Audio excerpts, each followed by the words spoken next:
There's a great quote that says, to find out where you've gone, you've got to find out where you've been. This morning's guest has made a complete circle. Part 2 of Larry Paul is coming up next on Carolina People.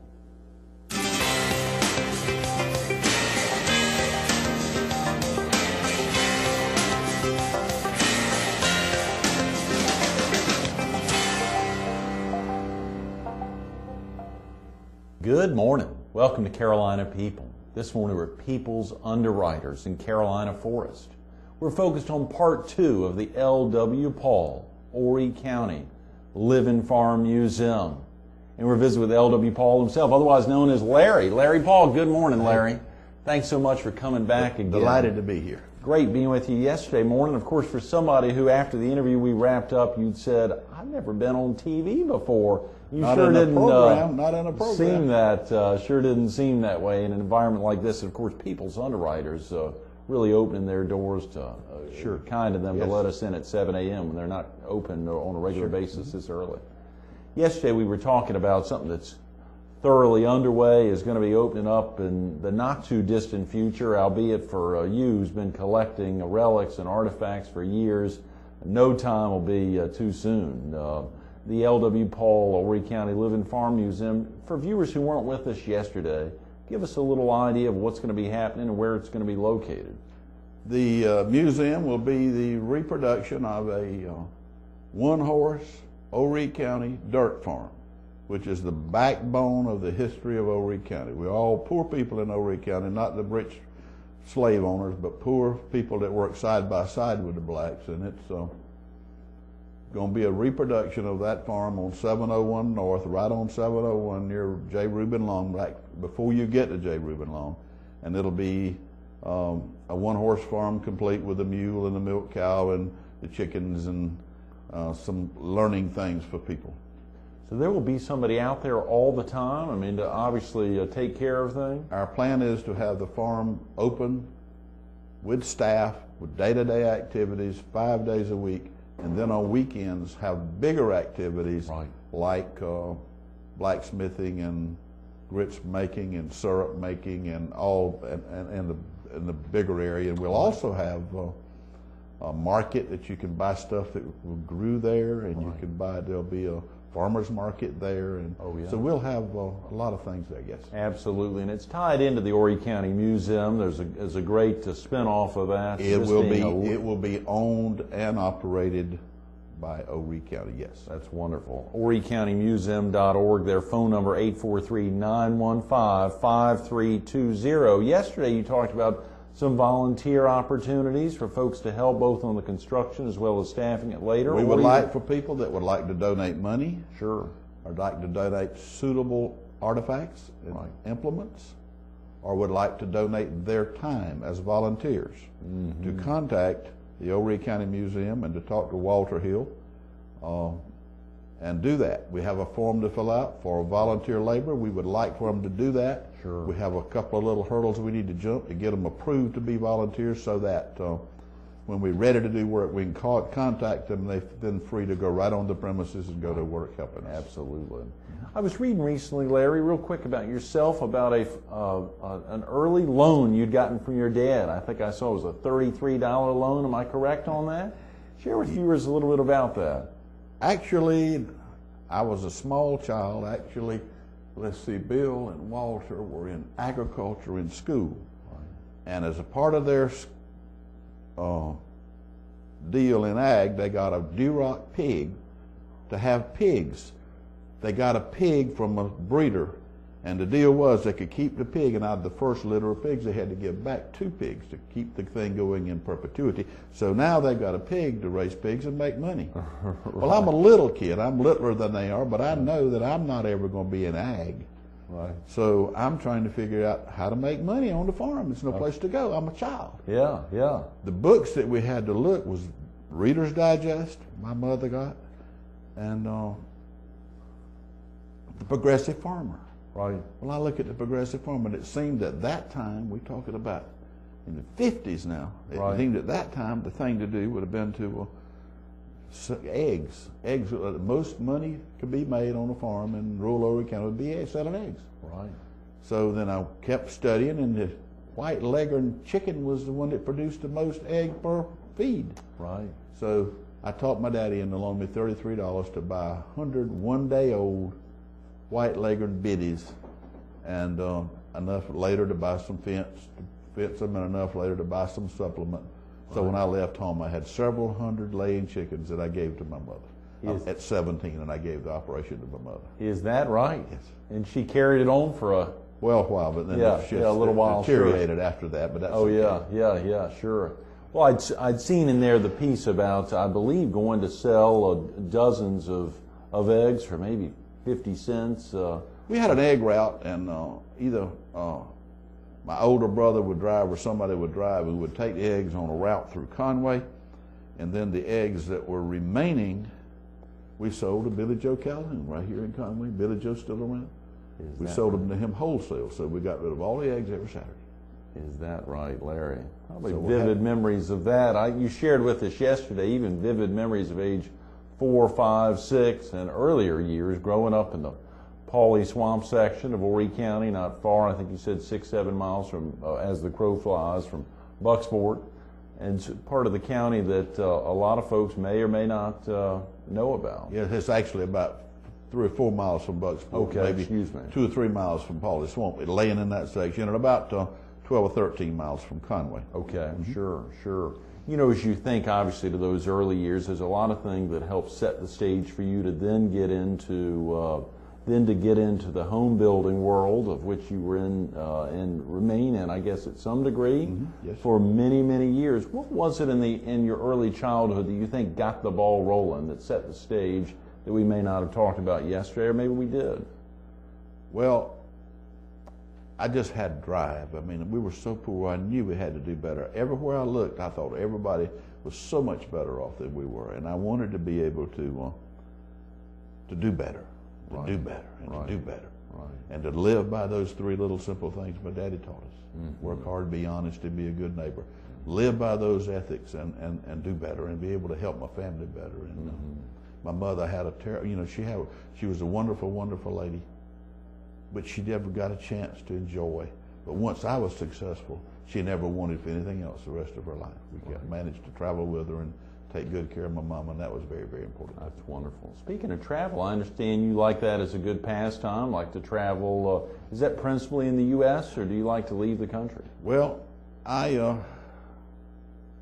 don't travel as much now as I used to because of course, the world as it stands is not very as safe as it used to be.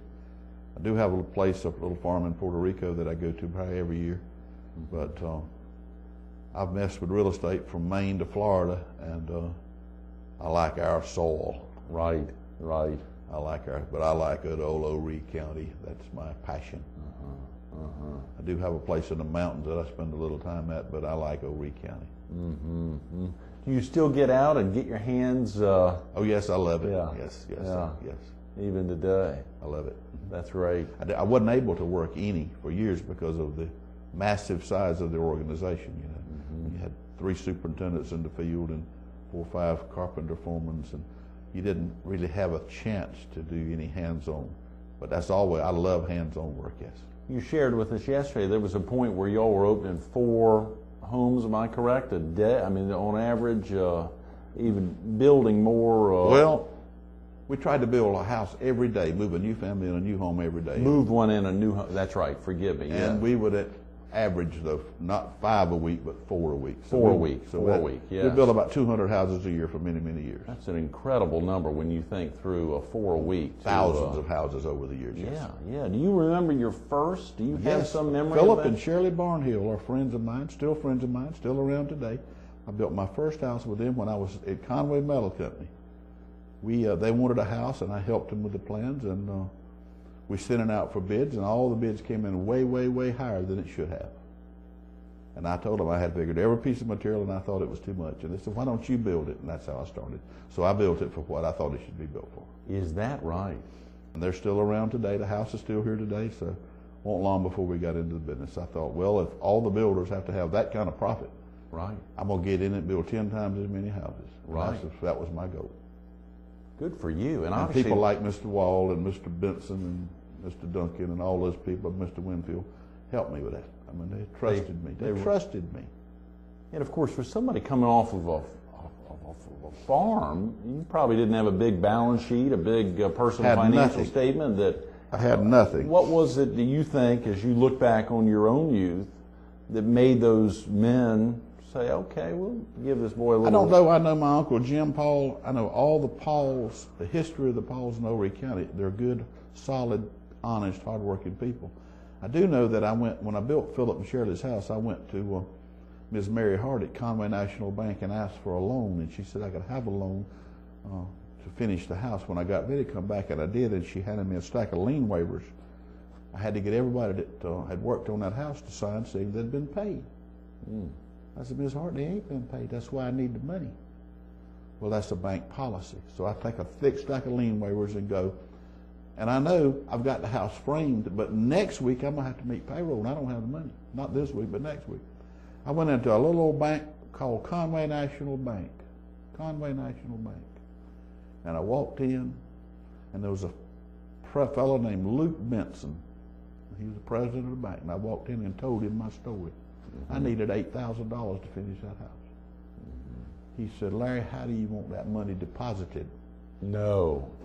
Right on the spot. In an instant. Yeah. Well, of course, I told him, and he did, and I went back to the other bank, and I moved my little savings and all my accounts to Mr. DeWillis, Duncan, and Luke Benson's bank. And every bit of the money till today in that construction business ran through that bank. Is that right? And we ran millions every year through it and I'm still loyal, a stockholder in that bank, and I'm proud of that bank. That's tremendous, Larry. And it's still my bank. Yes, yes. Well, that sounds like a good promo for Conway National Bank. That's wonderful, and rightfully so. And they stood by you, obviously standing by the community for 100+ years. Yes.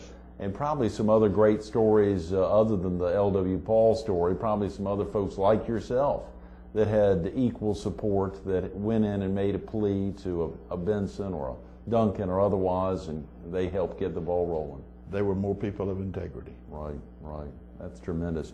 You know, as you think through, of course, today, as you see that, and I'm sure you probably go by and see developments you've done. Do you ever take the time to drive around the county and roll into developments that you rolled out to? Oh yes, and it feels good to know that they could sell those houses tenfold of what I charged them. And I don't know of anybody ever losing money on one of my houses, so that was a good thing. That's tremendous, Larry. I hear you're a big bridge player. What prompted that love of bridge? Well, Davis Hannaford and I were real close. He was like my second father. He and I spent a lot of time on Sandy Island, and we'd play bridge. If we had two people to come visit, we'd play bridge. And he said one day, Larry, there's a duplicate bridge club in Myrtle Beach. I said, what's duplicate bridge? He said, I don't know. You want to let us go? So about 10 years ago, we walked in the duplicate club in Myrtle Beach, never having seen a duplicate board, and started playing duplicate. And I immediately fell in love with it and helped the bridge club build them a new center over near my house. And we have a very, very active bridge club in Myrtle Beach. Now, if Davis and Larry didn't know what a duplicate board was at one point and they checked it out, probably a lot of viewers, and myself included, have no clue what you're talking about. Well, a bridge game is for people to sit around and deal with all the cards out, and everybody's got 13 cards. Right. Well, in duplicate, the cards are pre-dealt and in a little clip, so that the clip's in the middle of the table. And let's say we're going to play 27 hands of bridge today. You pull out your bridge. Let's say you're sitting in the south position. The boards are numbered south, north, east, and west. You pull out. Your boards travel all over the building. You always play in the south cards. Right. So everybody in the building that's sitting south plays the exact same 13 cards as you. So you're not measured by how well you score. You're measured by, can you get more out of those same 13 cards than anybody in this building? Oh, wow. Takes the luck out of it. Yeah. And you've got to keep up with the math and the percentages and the cards and the suits and kind of logic. So it's an interesting game, yes. You consider yourself a logician, a good a logic person, or mathematics? Is that something you had? Yes, I think I think my long suit may be logic and maybe. And of course, in a setting like that, you have to have other folks. Do you have pretty good crowds show up for? Oh yes, we have games about every day, bridge games. Right. And you can call the Myrtle Beach Bridge Center. I don't have the number, but it's in the book. Oh yeah. And get list of the games and the times. We have games Tuesday, Wednesday, Thursday, Friday. Right. Saturday, today, tomorrow. Yeah. That's wonderful. Yes.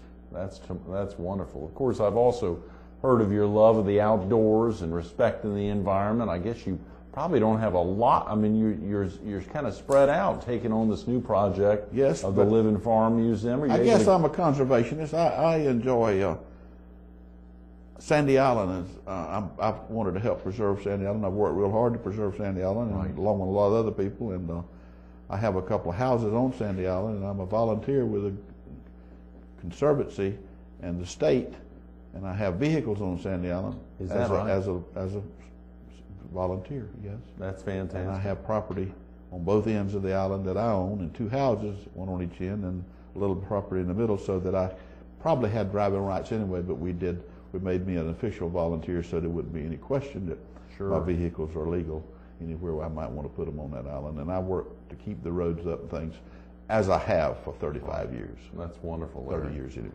Speaking of preservation, of course, I saw you've also been instrumental in helping the Theater of the Republic grow stronger and stronger in downtown Conway. What prompted that love? Are you an actor yourself? No. But I think rural Conway needs support for the arts. Emma Lou and Jimmy Johnson are friends of mine, and I have great admiration and respect for them. They are strong in the theater, and they were instrumental in getting me more involved. And, of course, Janet Mayers is a friend, and she does an outstanding job with the theater. But all those people do an outstanding job, and it's a bunch of primarily volunteers. And I think all of us, as they do, need to give back to serve mankind better, and I think that's That's wonderful, Larry. Well, of course, it's not all about serving mankind. There's also some fun out there and fun and games. I understand, not other than playing bridge, you're also, of course, and other than being outdoors, you're out on the water a good bit. Are you still out boating? Someone had shared a funny story about catching the squirrel in a dip net, which I can't imagine who would have shared that story with us. One of the columnists for the Myrtle Beach Herald had shared that story and said you had a funny story of catching the squirrel. Well, with a dip net, that means you were out on a boat. That might have been my cousin David Joyner, but I love him too. But anyway, we were in a little small bass tournament on the little PD and the big PD rivers years ago, and of course the little old boats are 12-inch sides on them, and a live wire in the center. And as I remember, Jack Holmes from Conway and Wilson Webb, I believe, were in one boat, and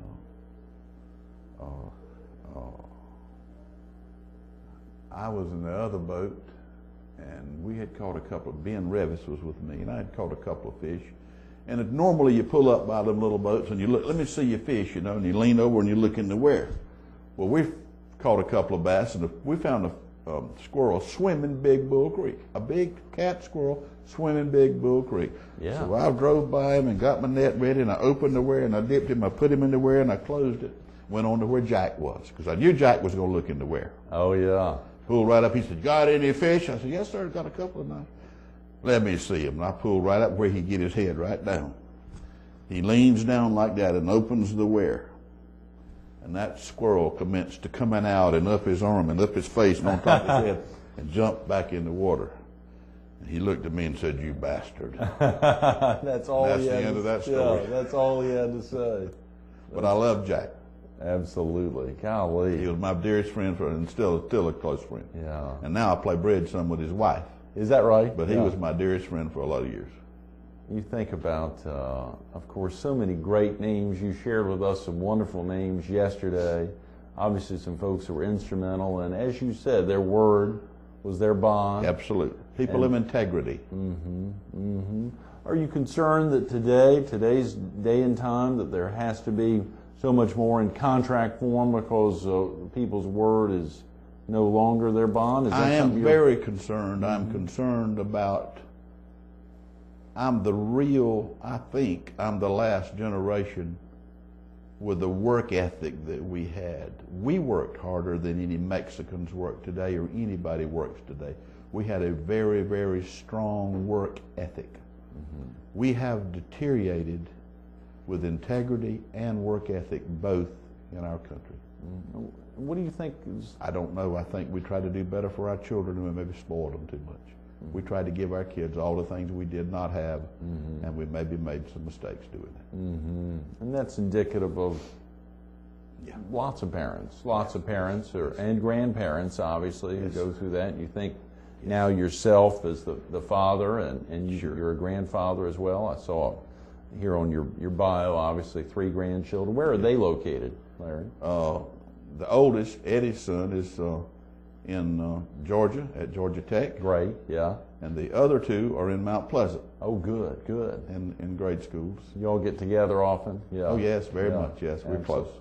That's wonderful. You know, as you think about the county and some of the biggest changes, surely for you, having seen this change from Horry being a huge agricultural-based county to really being, to some degree, dependent on tourism, being dependent on rapid construction, home building. What stands out in your mind in that regard is, and do you think that'll change? Will it ever come back to being, to a great degree, dependent on agriculture, or will it always remain from here on really driven by tourism and building growth? I think Horry County is doomed for tourism forever, and that's a good thing. You know, we have a lot of vast amount of land to the west of us that can be cultivated easier than ours because it's bigger tracts. Here you got to spend $2,000 an acre in woods to get it ready to plant agricultural, row crops. So we do better, I think, probably as a whole with timber and tourism. You know, as you look at the county, and of course think about those growth opportunities, or when you look at the opportunity to grow the museum, are there parts of what you see today that you want to get folks thinking about an older time, other than you talked about the museum being rural farm from 1900 to 1955. There's another similar museum, is that right? A black museum or something close by? In Burgess, yes. In Burgess? Yes. They have some of the same similar characteristics that we'll have, but we hope we're going to take it to a newer level and a better, bigger anyway. Are there aspects there on the farm, on the Living Farm Museum that you want to make sure to really, you shared with us yesterday about getting kids involved and having Absolutely. tours. And I think Burgess has done a wonderful job. That's a great deal and a great project they got there. And I don't mean to belittle them because it's a wonderful thing they're doing at Burgess, and I hope they'll continue and grow. But I would like to see young people learn and have some hands-on experience with what their grandparents did. The idea of utilizing getting it on the bus tours and having, as you shared yesterday, millions of folks. There's no reason why we shouldn't have tours that would come from the tourism from Myrtle Beach as a main tour. We could have at least 2 different tours to Conway. Conway is a wonderful little town, and there's no reason why it shouldn't be on a tour together with our big new museum that'll be on Main Street in Conway, and then for the highlight to be the Living Farm. I think that would attract masses. A great connection, just a couple of miles apart, and to be able to feed off of each other. Yes. Absolutely. As you think back, Larry, and in wrapping up, we've run out of time, but as you think back, the biggest inspiration for you early in life to set the stage on the path you've gotten in now to want to give back? Yes. Is there any one? Well, I had some people. I had a lot of people in my life that were important to me. Of course, that man named Luke Benson and Willis Duncan were instrumental. George Lovell married me and helped me through a marriage and a divorce, and I loved him and I miss him. He was very instrumental to me. Several people like that, and I mentioned Wall Sr. was, and George Bishop was, and those people were friends and people that I trusted. Absolutely. A lot of special folks, and obviously your parents, as you shared yesterday. Wonderful, yes. Really set the stage. Larry, thanks so much for being with us this morning. I'm sorry we've run out of time. Thank you so much for having me. Absolutely. Stay tuned to more Carolina People with Larry Paul and the L.W. Paul Horry County Living Farm Museum. Coming up next. You know, it was the uniqueness of those items donated, the relics, this collection he's been growing year after year after year to set the stage for a tremendous Horry County Living Farm Museum. The L.W. Paul Horry County, it's also a substantial donation, a $400,000 donation, this almost $200,000 collection of artifacts. Thinking about that and the difference, you know, Walter Hill highlighted that it was the ordinary people using these pieces. Oftentimes they're not around anymore because they've been tossed aside. It's that significance. Even growing up as an ordinary person, he became an extraordinary person when he found out he had leukemia and had to overcome that and was told he had 6 months to live. It was 6 months to live, year after year, as that drive kept pushing him to construct 4 homes a week on average, to get those out, to build Horry County to what it is today and what it's set to go by for years to come. Think back to the rural farm life of 1900 to 1955 and you'll be able to imagine the L.W. Paul Horry County Living Farm Museum. If you want to learn more, go online to horrycountymuseum.org, horrycountymuseum.org, or pick up the phone. You heard Larry talk about a need for volunteers, even a need for donations. You can make a difference. 843-915-5320. Larry Paul, thanks so much again for being with us this morning. Thank you for having me.